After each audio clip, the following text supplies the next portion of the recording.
As Napoleon Hill characterizes it, persistence is the sustained effort necessary to induce faith, and faith is something that many people lack.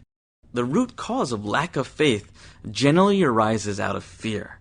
This could be fear of failure, or fear of anything negative happening.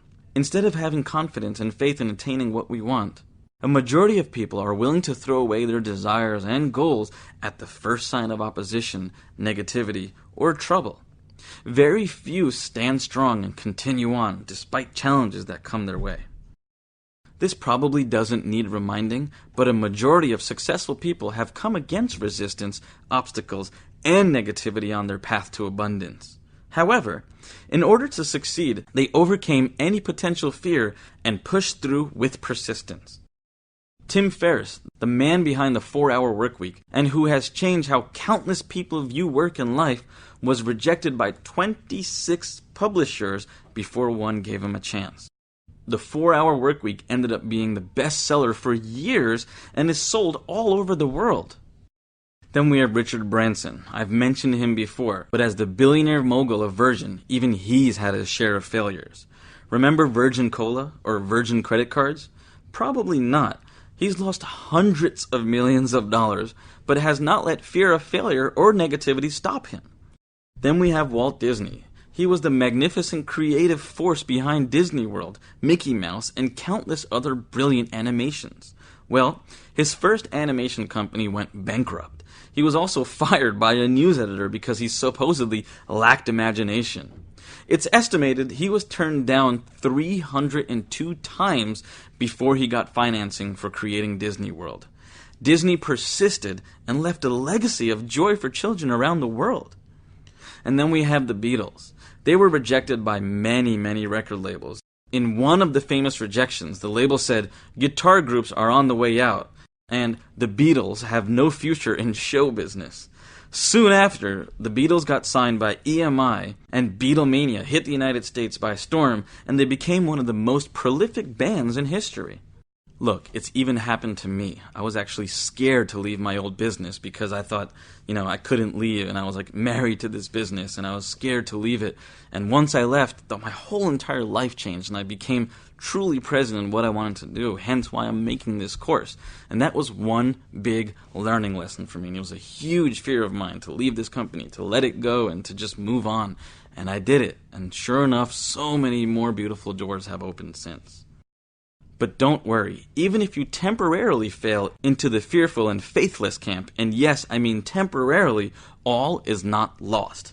Remember, as Napoleon Hill advised, repetition of affirmations of orders to your subconscious mind is the only known method of voluntary development of the emotions of faith. Again, faith, if you don't already have it, is a state of mind that you have to develop voluntarily. This can be done through applying and consistently using the tools that are provided to you within Project Yourself to create what you desire. Be persistent in this. It is that simple. As I mentioned earlier, this level is the giver of all protections. So on your path to getting what you want, there can be negatives attached to it. And these things will arise, and challenges will arise, and obstacles will come up. But one of the keys to getting through anything negative is to really use this level of the Sri Yantra and all of the tools and practices that you're learning within Project Yourself to protect yourself and overcome these challenges, and actually avoid them altogether. So take stock of all the practices and tools that you've learned in the course so far. What will help you battle the fear, challenges, or obstacles that you're facing? Continue to identify what the practices and the tools are that bolster your faith and will protect you and keep you on your path to creating what you want. Coupling your desire with the intense persistence, not to mention willpower, is a Molotov cocktail for blasting away any obstacles that stand in your way to getting what you want. As Napoleon Hill observed, without persistence, you will be defeated even before you start. With persistence, you will win.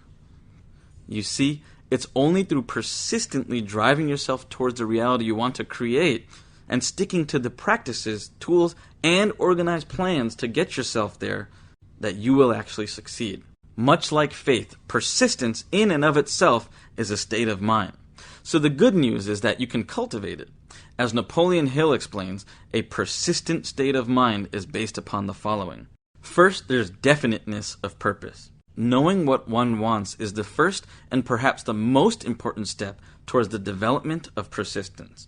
Strong motivations can overcome almost any difficulty. Then we have desire. Pursuing the object of your heart's desire certainly makes it easier to obtain and maintain undying persistence. Then we have self-reliance.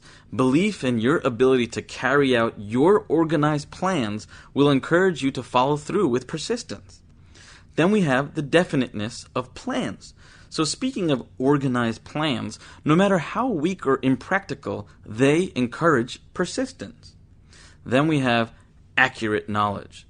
Knowing that your plans are solid, based on experience or observation of success, encourages persistence. Conversely, if you just make guesses versus basing it on actual plans or knowing of these plans, you're going to destroy any shred of persistence within you.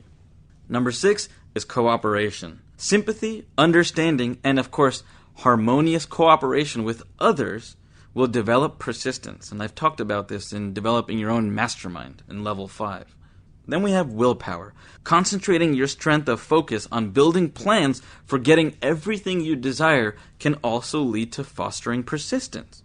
Lastly, there's habit. And this is probably the most important. You see, persistence is the direct result of habit. Your mind absorbs and becomes a part of your daily habits or rituals that I've talked about in previous levels and on the Q&A sessions. In essence, it becomes what it feeds upon. For example, fear, as I will talk about in just a second, can be effectively overcome by forced repetition of acts of courage. So, now it's time to take inventory of yourself. Just how persistent are you? Remember, as Napoleon Hill reminded us, it's only through persistence that you will succeed. So take out your project book, consider what I'm about to tell you, and then write down the following. What are you persistent in your actions and in your life? Next, write down where you are actually lacking persistence. Next, I want you to measure yourself courageously. Lying to yourself or avoiding the truth will not help you overcome challenges and obstacles or get what you want. We all sometimes lie to ourselves or just push the truth away in order to accommodate ourselves and to feed our ego. We have to learn to drop those off, and so measure yourself courageously. Now, take a moment to quietly analyze what you have written. This self-analysis may lead you to discover new truths about yourself and give you a new grip on yourself and what you truly desire. As I mentioned, persistence is merely a state of mind, one that can be directly created by habit. Napoleon Hill established 4 non-daunting, simple steps to cultivating a habit of persistence. These necessary steps are: Step 1, to have a definite purpose backed by a burning desire for its fulfillment. Step 2, create a definite plan expressed in continuous motion. Step 3, foster a mind closed tightly against all negative and discouraging influences, including negative suggestions from relatives, friends, and acquaintances. And then we have step 4, and lastly, create a friendly alliance with one or more people who will encourage you to follow through with your plan and purpose. This is a great focal point to keep in mind when you're focusing on and forming your mastermind.